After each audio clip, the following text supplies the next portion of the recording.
तुमचे पहिले काळे धंदे बंद करा. संदीप दहाट खूप दम दिला वाटतं तुम्ही त्यांना.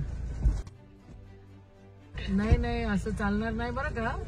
आलं असं सरकार, ऐका तुम्ही माझं, आलं असं सरकार माझ्या पोरांना हात लावा बरं, मग मी बघते तुम्ही कशी कामं करतात. तुमचे पहिले काळे धंदे बंद करा. हा, जे पैसे घेता ना तुम्ही दारूवाल्याकडनं ते पहिले पहा आणि माझ्या पोरांकडे नंतर बघा.